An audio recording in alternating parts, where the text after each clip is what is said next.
Right sir. ఇక మరొక విషయం సార్, ఇక సునీత నిన్న చేసినటువంటి పవర్ పాయింట్ ప్రెజెంటేషన్ కావచ్చు, సిబిఐ సంబంధించినటువంటి విచారణ సంబంధించిన అంటే పెద్దల ఒత్తిడి వల్లనే సిబిఐ విచారణ అవుతుందనేది కొన్ని కామెంట్స్ కూడా చేయడం జరిగింది. అంటే సిబిఐ దర్యాప్తుపై ఒత్తిడి ఉండొచ్చని సునీత కూడా అనుమానం వ్యక్తం చేసింది. అంటే మొదటి నుంచి కూడా అనుమానం వ్యక్తం చేస్తున్నారు. ఎందుకంటే ఆమె ఇంకో మాట కూడా చెప్పింది, జగన్కు బీజేపీకి పత్రికలు చదివాని వల్ల బీజేపీకి జగన్కు సంబంధం తెలిసిందే కదా అని కూడా వ్యాఖ్యానించింది. అందువల్ల బీజేపీ టీడీపీతో అలయన్స్లో ఉంది, కానీ జగన్తో సంబంధం ఉందని షర్మిల మరి సునీత వ్యాఖ్యానిస్తుంది. ఈవెన్ షర్మిల కూడా అదే వ్యాఖ్యానం చేసింది.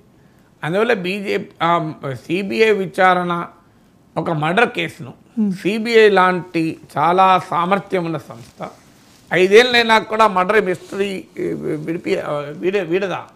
సో అందరికీ వచ్చే క్వశ్చన్ కదా ఇది. ఈవెన్ జగన్మోహన్ రెడ్డి కేసుల పైన సుప్రీంకోర్టు అడిగింది కదా, 10 ఏళ్ళుగా కేసు ఎందుకు ముందుకు సాగడం లేదు అని. సో మనకు క్లియర్గా కేంద్ర సంస్థల వ్యవహారం, ఇప్పుడు అరవింద్ కేజ్రీవాల్ లోపలేశారు, హేమంత్ సోరెన్ లోపలేశారు, మనీష్ సిసోడియా లోపలేశారు, కవితను అరెస్ట్ చేశారు, ఇవన్నీ అవుతున్నాయి. కానీ మరి 5 ఏళ్ళకైనా కూడా ఒక murder case mystery, simple murder case, అదేం పెద్ద కాంప్లెక్స్ మర్డర్ కేసు కూడా కాదు. అక్కడ క్లియర్గా అర్థమవుతుంది అది మర్డర్ అని, గొడ్డలతో కొట్టారని. సో అంత క్లియర్గా మర్డర్ కేసును కనబడ్డా దానికి ఎవరు బాధ్యులు, దాని వెనకాల ఎవరున్నారు అని విచారణ జరిపే తేల్చే సామర్థ్యం సిబిఐకి లేదు అని నేను అనుకోను. సిబిఐకి ఆ మేరకు సామర్థ్యం లేకుంటే లేదు. It's a very great organisation, highly professional organisation. So ఇంత సింపుల్ క్రైమ్ను స్ట్రైట్ ఫార్వర్డ్ క్రైమ్ కనబడుతుంది. అది అలాంటి స్ట్రైట్ ఫార్వర్డ్ క్రైమ్ని అలా ఉన్న టెక్నాలజీ, ఇవాళ టెలిఫోన్ సంభాషణలను రకరకాల సాంకేతికపరమైన సామర్థ్యం వచ్చింది ఇప్పుడు ఇన్వెస్టిగేటింగ్ ఏజెన్సీస్కు. ఇది అసాధ్యమైతే అనుకోను. అందువల్ల ఆ అనుమానం సునీతకు రావడంలో ఆశ్చర్యమే ఉంది.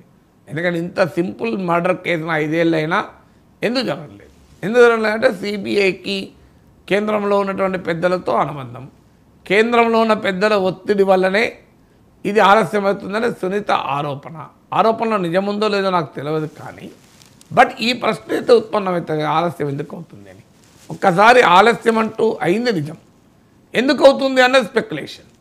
ఆ స్పెక్యులేషన్ ఎవరికి వారు స్పెక్యులేట్ చేయొచ్చు. విచారణ నిజంగానే తేలడం లేదు అని కూడా అనుకునే వాళ్ళు ఉండొచ్చు, లేదా సునీత లాంటి వాళ్ళకి అనుమానం రావచ్చు. కేంద్రంలో ఉన్న పెద్దలు జగన్మోహన్ రెడ్డికి సహకరిస్తున్నారు, బీజేపీ వారు, ఎందుకంటే ప్రధాన ఆరోపణ వైఎస్ఆర్ కాంగ్రెస్ పార్లమెంట్ సభ్యుడైన అవినాష్ రెడ్డిపై, ఆయన ఫాదర్పై ఉంది కనుక సో సహకరిస్తుంది అనేటువంటి అనుమానం కూడా కలగవచ్చు. ఎందుకంటే సిబిఐ విచారణ కనుక మనం జగన్మోహన్ రెడ్డి ప్రతిపక్షంలో ఉన్నప్పుడు సిబిఐ విచారణ కావాలన్నాడు, ఆయన అధికారంలోకి రావడంతో సిబిఐ విచారణ అవసరం లేదన్నాడు. సునీత హైకోర్టుకు వెళ్ళి కోర్టుకు వెళ్ళి సిబిఐ విచారణ చేయించుకోగలిగింది.